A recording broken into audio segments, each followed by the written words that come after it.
E se eu te dissesse que Jesus ensinou um segredo milenar para acabar com a ansiedade que a ciência moderna só descobriu agora? Vivemos numa era onde transtornos de ansiedade afetam mais de 300 milhões de pessoas no mundo. Remédios, terapias, técnicas de respiração. Buscamos paz em todo lugar. Mas há 2000 anos, um carpinteiro da Galileia já ensinava princípios que neurocientistas hoje comprovam como transformadores para a nossa saúde mental. A paz interior que Jesus oferecia não era apenas um conceito religioso distante. Era prática, real, aplicável no dia a dia de pescadores, cobradores de impostos, prostitutas e pessoas comuns que enfrentavam os mesmos medos que nós. Medo do amanhã, da rejeição, da escassez, da morte. Imagine estar num barco no meio de uma tempestade violenta. As ondas gigantes ameaçam virar a embarcação a qualquer momento. Seus amigos entram em pânico total, gritam desesperados. E no meio desse caos, uma pessoa dorme tranquilamente. Não por irresponsabilidade, mas por uma paz tão profunda que nem mesmo a morte iminente consegue abalar. Essa cena real, registrada nos evangelhos, revela algo extraordinário sobre Jesus. Ele possuía uma paz que transcendia as circunstâncias externas. E o mais impressionante, ele prometeu que poderia ensinar isso a qualquer pessoa disposta a aprender. Nos próximos minutos, vou revelar 10 lições práticas de Jesus para conquistar paz interior genuína. Não são apenas teorias filosóficas bonitas, são princípios testados por milhões de pessoas ao longo de 2 milênios e que a neurociência moderna está finalmente começando a compreender. Prepare-se, porque algumas dessas lições vão confrontar tudo que a cultura atual nos ensina sobre felicidade e sucesso. Vamos juntos nessa jornada transformadora? Não se preocupem com o amanhã, pois o amanhã trará suas próprias preocupações. Basta a cada dia o seu próprio mal. Essas palavras de Jesus no Sermão do Monte parecem simples, mas escondem uma verdade profunda sobre nossa mente. Pesquisas de Harvard revelam que passamos 47% do nosso tempo pensando em algo diferente do que estamos fazendo no momento presente. E esse vagar mental está diretamente ligado à infelicidade. Jesus sabia disso há 2000 anos. Ele observava como as pessoas se consumiam com preocupações. E qual de vocês, por mais que se preocupe, pode acrescentar uma hora que seja a sua vida? A ansiedade sobre o futuro rouba a energia do presente e não muda absolutamente nada do que virá. Veja os lírios do campo, dizia Jesus. Eles não trabalham ansiosamente, não acumulam com medo da escassez. Simplesmente crescem, florescem, cumprem seu propósito no momento presente e são sustentados. Mas Jesus não era ingênuo. Ele não dizia para sermos irresponsáveis ou não planejarmos. A diferença está entre planejar com sabedoria e se preocupar com ansiedade. O planejamento é ação no presente para o futuro. A preocupação é sofrimento no presente por algo que pode nunca acontecer. Um estudo da Universidade da Pensilvânia descobriu que 85% das coisas com que nos preocupamos nunca acontecem. E dos 15% que acontecem, 79% das pessoas relataram que lidaram melhor do que imaginavam. Preocupação é literalmente sofrimento antecipado e desnecessário. Jesus ensinava uma presença plena radical. Quando estava com leprosos, estava completamente presente com eles. Quando ensinava, sua atenção era total. Quando orava, se conectava profundamente com o Pai. Nunca o vemos ansioso pelo futuro ou remoendo o passado. A paz interior começa quando paramos de viver mentalmente no passado que não podemos mudar ou no futuro que ainda não existe e habitamos plenamente o único momento real, o agora. Perdoem e serão perdoados. Jesus não apresentou o perdão como um favor que fazemos aos outros, mas como a chave da nossa própria liberdade interior. Estudos da Universidade Johns Hopkins mostram que pessoas que praticam o perdão têm níveis significativamente menores de ansiedade, depressão e estresse. O perdão não é um sentimento fofo, é medicina para a alma. Jesus contou a história de um servo que devia uma fortuna impossível ao rei. Quando implorou por misericórdia, toda a sua dívida foi perdoada. Mas esse mesmo homem saiu e estrangulou um colega que lhe devia uma quantia ínfima, exigindo pagamento imediato. Quando o rei soube, ficou indignado e o entregou aos torturadores. A lição: quando não perdoamos, nós mesmos nos entregamos aos torturadores internos, amargura, ressentimento, raiva constante. Carregamos prisões dentro de nós. E a pessoa que mais sofre somos nós mesmos. Alguém pode argumentar, mas você não sabe o que fizeram comigo. Jesus sabia. Ele foi traído por um amigo próximo, abandonado por todos os outros, falsamente acusado, torturado e executado injustamente. E mesmo assim, enquanto pregavam seus pulsos na cruz, orou: Pai, perdoa-lhes, pois não sabem o que fazem. Perdoar não significa dizer que o que aconteceu foi aceitável. Não significa reconciliação automática ou expor-se novamente ao abuso. Perdoar é soltar a obrigação de vingança. É libertar o outro da sua dívida emocional para que você mesmo seja livre. Pense numa pessoa que você não perdoou. Quantas vezes por dia você pensa nela? Quanta energia mental e emocional essa pessoa ainda consome da sua vida? Enquanto ela talvez esteja vivendo tranquilamente, você carrega o peso. Quem realmente está preso? Se esta mensagem está tocando seu coração, deixe um comentário contando. Qual área da sua vida mais precisa de paz interior hoje? Sua interação ajuda mais pessoas a encontrarem este conteúdo transformador. Quem quiser ser o primeiro deverá ser escravo de todos. Essa declaração de Jesus virou de cabeça para baixo toda a lógica do mundo sobre realização e felicidade. Vivemos numa cultura obcecada com acumular, conquistar, ser servido. Sucesso é medido por quantas pessoas trabalham para você, quantos seguidores você tem, quanto poder você exerce. Jesus ensinou o oposto radical. A verdadeira grandeza está em servir. E aqui está o paradoxo. Estudos da Universidade da Califórnia revelam que atos de bondade e serviço liberam ocitocina, serotonina e endorfina no cérebro, os mesmos neurotransmissores associados à felicidade e bem-estar. Quando servimos, nós é que somos beneficiados. Jesus não apenas pregou isso, ele viveu. Numa noite antes de morrer, ele pegou uma bacia e começou a lavar os pés sujos e empoeirados dos discípulos. Era trabalho de escravo. Pedro ficou chocado. Senhor, o Senhor vai lavar os meus pés? Mas Jesus insistiu. O Mestre Supremo do Universo servindo como o menor dos servos.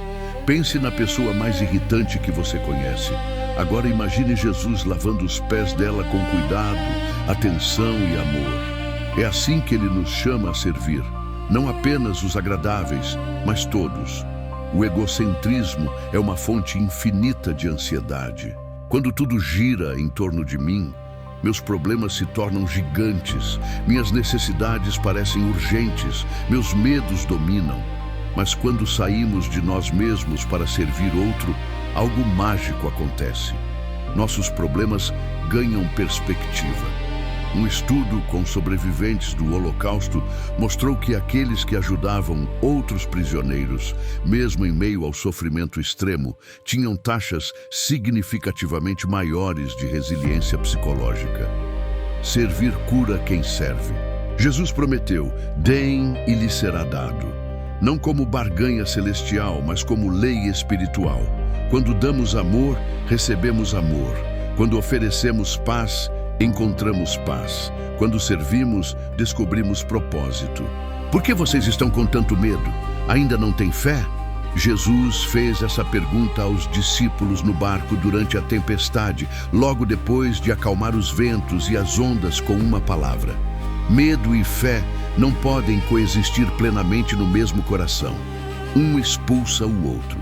Jesus não criticava o medo humano natural. Ele oferecia o antídoto, fé. Mas que tipo de fé? Não uma crença intelectual vazia em doutrinas. Jesus falava de uma confiança profunda e inabalável num Pai Celeste que se importa, que está no controle, que trabalha todas as coisas para o bem daqueles que o amam.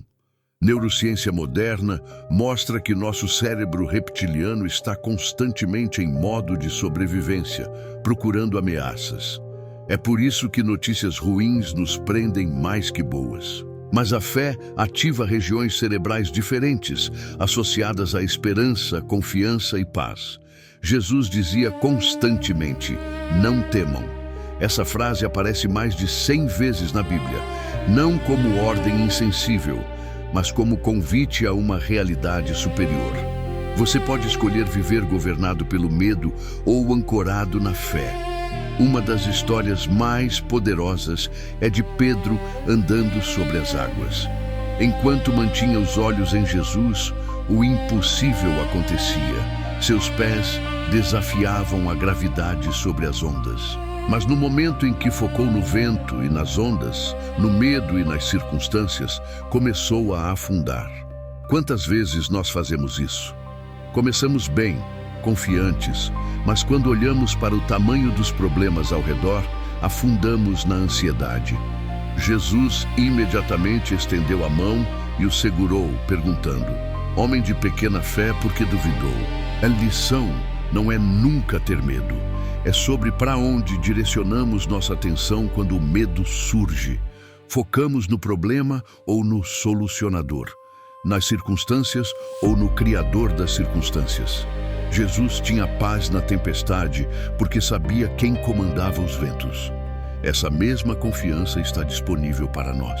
A vida de um homem não consiste na abundância dos seus bens. Com essas palavras, Jesus confrontou diretamente a busca obsessiva por acúmulo que define nossa era. Ele contou sobre um homem rico cujas terras produziram fartamente. Em vez de celebrar e compartilhar, o homem planejou construir celeiros ainda maiores para guardar tudo. Vou dizer a mim mesmo, você tem muitos bens guardados para muitos anos. Descanse, coma, beba e alegre-se. Mas Deus lhe disse, insensato, esta noite sua vida lhe será exigida. A busca infinita por mais é uma armadilha mortal para a paz interior. Pesquisas mostram que depois de atingir necessidades básicas, mais dinheiro não resulta em mais felicidade. Mas nossa cultura vende a mentira oposta. Você será feliz quando tiver aquela casa, aquele carro, aquele salário. Jesus viveu com simplicidade radical. Não tinha casa própria. As raposas têm suas tocas e as aves do céu têm seus ninhos. Mas o Filho do Homem não tem onde repousar a cabeça. Ele não acumulou riquezas, não construiu império material. E mesmo assim, tinha paz completa. Ele ensinou, acumulem para vocês tesouros no céu, onde a traça e a ferrugem não destroem, e onde os ladrões não arrombam nem furtam. Pois onde estiver o seu tesouro, aí também estará o seu coração. Aqui está a chave. Seu coração segue seu tesouro. Se você investe toda a sua energia em bens materiais, seu coração estará constantemente ansioso sobre perdê-los, protegê-los, aumentá-los. É uma prisão dourada. Mas quando simplificamos, quando nos contentamos com o suficiente, quando investimos em relacionamentos, crescimento espiritual, serviço aos outros, nosso coração encontra descanso. Coisas podem ser perdidas, roubadas, destruídas, mas o que construímos internamente permanece. Aqui vai um desafio. Escolha uma coisa material que você possui, mas não precisa realmente, e doe para alguém que precisa. Depois, volte aqui e conte como se sentiu. Vamos criar uma corrente de generosidade nos comentários. Conhecerão a verdade, e a verdade os libertará. Jesus não estava falando apenas de verdades filosóficas abstratas, mas da honestidade radical como caminho para a paz interior. vivemos em camadas de máscaras. No trabalho, somos profissionais competentes mesmo quando estamos desmoronando. Nas redes sociais, postamos apenas os momentos felizes, enquanto escondemos as lutas. Com a família, fingimos estar bem para não preocupar ninguém. Com nós mesmos, negamos problemas que sabemos que existem. Cada máscara que vestimos exige energia para manter. Cada mentira que contamos, mesmo pequena, cria tensão psicológica. Estudos mostram que viver autenticamente está diretamente relacionado a menores níveis de ansiedade e depressão. Jesus foi radicalmente autêntico. Quando estava angustiado antes da crucificação, não fingiu força. Minha alma está profundamente triste, numa tristeza mortal. Quando viu hipocrisia, não foi politicamente correto. Vocês são como sepulcros caiados, bonitos por fora, mas cheios de ossos de mortos por dentro. Ele não tolerava falsidade religiosa. Os fariseus jejuavam, oravam e davam esmolas, mas faziam questão de que todos vissem. Jesus ensinou o oposto. Quando jejuar, penteie o cabelo e lave o rosto para que ninguém perceba. Quando orar, vá para seu quarto secreto. Quando der, não deixe a mão esquerda saber o que a direita faz. Por quê? Porque quando fazemos coisas para a aprovação externa, nossa paz depende da opinião dos outros, uma fundação instável. Mas quando vivemos em integridade, fazendo certo mesmo quando ninguém está vendo, construímos sobre rocha sólida. Jesus contou sobre 2 construtores.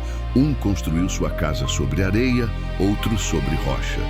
Quando vieram as tempestades, a casa sobre areia desabou com estrondo. A sobre rocha permaneceu firme. A verdade, a integridade, a autenticidade são essa rocha. Mentiras exigem mais mentiras. Máscaras exigem vigilância constante. Mas a verdade permite que você descanse, porque não há nada a esconder, nada a manter, nada a temer ser descoberto. Ame seus inimigos e ore por aqueles que perseguem vocês. Talvez seja o ensinamento mais radical e difícil de Jesus, e também o mais libertador para quem pratica. Quando odiamos alguém, quem sofre? Eles provavelmente nem sabem ou não se importam. Mas nós carregamos veneno na alma. Budismo tem um ditado: segurar raiva é como beber veneno e esperar que a outra pessoa morra. Jesus foi além de não odeie seu inimigo. Ele mandou amá-los ativamente, orar por eles, desejar o bem deles. Isso parece loucura, mas neurologicamente faz todo sentido. Quando oramos genuinamente por alguém, é neurologicamente impossível mantê-los como objeto de ódio. Amor e ódio ativam circuitos cerebrais opostos. Você não pode genuinamente desejar o bem de alguém e simultaneamente odiá-lo. Jesus demonstrou isso na prática. Judas o traiu com um beijo. Jesus o chamou de amigo. Pedro o negou 3 vezes. Jesus o restaurou e lhe deu liderança. Os soldados o crucificaram. Jesus pediu perdão para eles. Um estudo da Universidade de Stanford mostrou que 5 semanas de treinamento em compaixão reduziram significativamente a inflamação no corpo e melhoraram a resposta imune. Amor não é apenas bom para a alma, é bom para o corpo. Mas como amar pessoas difíceis? Jesus não disse para sentir afeição por eles. Amor, como ele ensinava, é uma decisão, uma ação, não um sentimento. É escolher o bem do outro mesmo quando não sente vontade. Ele ensinou: façam aos outros o que vocês querem que eles lhes façam. Não sintam pelos outros, mas façam pelos outros. Ação, não emoção. Quando escolhemos ativamente amar, algo muda em nós. A amargura perde poder. O ressentimento se dissolve, não porque a pessoa mudou, mas porque nós mudamos. E com essa mudança interna, vem paz profunda. Jesus sabia: você não pode controlar como outros o tratam, mas pode controlar como você responde. E nessa escolha reside sua liberdade. Jesus mantinha um equilíbrio paradoxal. Regularmente se retirava para lugares solitários para orar, mas também vivia em comunidade profunda com seus discípulos. Paz interior requer ambos. Ele frequentemente subia montanhas sozinho, passava noites inteiras em oração, se afastava das multidões. Por quê? Porque no silêncio e solitude reconectamos com nossa essência, com Deus, com verdades profundas abafadas pelo barulho do mundo. Estudos mostram que nosso cérebro precisa de períodos de quietude para processar informações, consolidar memórias e restaurar recursos cognitivos. A agitação constante nos deixa esgotados e superficiais. Mas Jesus não era um eremita. Ele vivia em comunidade íntima, comia com pecadores, festejava em casamentos, ensinava multidões, tinha amigos próximos como Lázaro, Maria e Marta. Quando foi preso, pediu que Pedro, Tiago e João ficassem com ele. Minha alma está triste até a morte. Fiquem aqui e vigiem comigo. Pesquisas de Harvard sobre desenvolvimento adulto, o estudo longitudinal mais longo já feito, concluíram que a qualidade dos relacionamentos é o maior preditor de felicidade e saúde. Não dinheiro, não fama, não sucesso profissional. Relacionamentos. Mas aqui está o segredo. Você não pode se dar verdadeiramente em comunidade se não conhece a si mesmo em solitude. E você não pode conhecer plenamente a si mesmo sem o espelho dos relacionamentos. Jesus ensinou sobre ser parte de um corpo. Assim como cada um de nós tem um corpo com muitos membros e esses membros não exercem todos a mesma função, assim também em Cristo nós, que somos muitos, formamos um corpo. Você precisa dos outros tanto quanto eles precisam de você. Paz interior não é isolamento, é estar tão centrado em si mesmo e em Deus que pode se dar generosamente aos outros sem se perder. É saber quando se retirar e quando se engajar. Última chance de interagir antes da conclusão. Compartilhe este vídeo com alguém que precisa de paz interior hoje. E nos comentários responda: você precisa mais de solitude ou de comunidade neste momento? A lição final de Jesus sobre paz interior. Conecte-se a um propósito maior que você mesmo. Ele ensinou: busquem primeiro o reino de Deus e a sua justiça, e todas essas coisas lhes serão acrescentadas. Quando nossa vida gira apenas em torno de necessidades imediatas, prazeres temporários e conquistas pessoais, nunca encontramos paz duradoura. Sempre há algo faltando, sempre a próxima meta a atingir. Mas quando nos conectamos a algo transcendente, um propósito maior, uma missão divina, tudo muda de perspectiva. Jesus sabia exatamente por que estava aqui. Eu vim para que tenham vida e a tenham plenamente. Viktor Frankl, sobrevivente de Auschwitz, escreveu que a principal necessidade humana não é prazer ou poder, mas significado. Aqueles que encontravam propósito mesmo no campo de concentração tinham maior chance de sobreviver. Jesus viveu completamente focado em sua missão: revelar o amor do Pai, trazer salvação à humanidade, estabelecer um reino de justiça e paz. Mesmo na cruz, em agonia extrema, estava cumprindo o propósito. Por isso pôde dizer: está consumado. Missão cumprida. Paz completa. Ele nos convida para a mesma jornada. Descobrir nosso propósito único dentro do plano maior de Deus. Quando fazemos isso, a ansiedade diminui, porque não estamos mais tentando criar nosso próprio significado. Estamos descobrindo o significado que já foi plantado em nós. As 10 lições que exploramos não são isoladas. Elas se entrelaçam. Viver no presente com fé em vez de medo, perdoar para ser livre, servir para encontrar alegria, simplificar para focar no essencial, viver em verdade, amar radicalmente, equilibrar solitude e comunidade e abraçar propósito eterno. Jesus prometeu: Deixo a paz a vocês, a minha paz lhes dou. Não a dou como o mundo a dá. Não se perturbe o coração de vocês, nem tenham medo.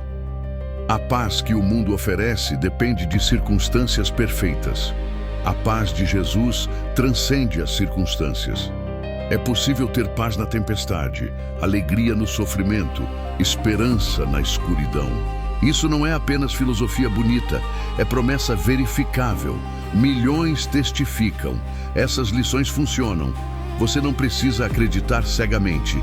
Teste, experimente, aplique uma lição por semana e observe as mudanças. Paz interior verdadeira espera por você, não em circunstâncias perfeitas, mas nos ensinamentos eternos daquele que disse: venham a mim todos os que estão cansados e sobrecarregados, e eu lhes darei descanso.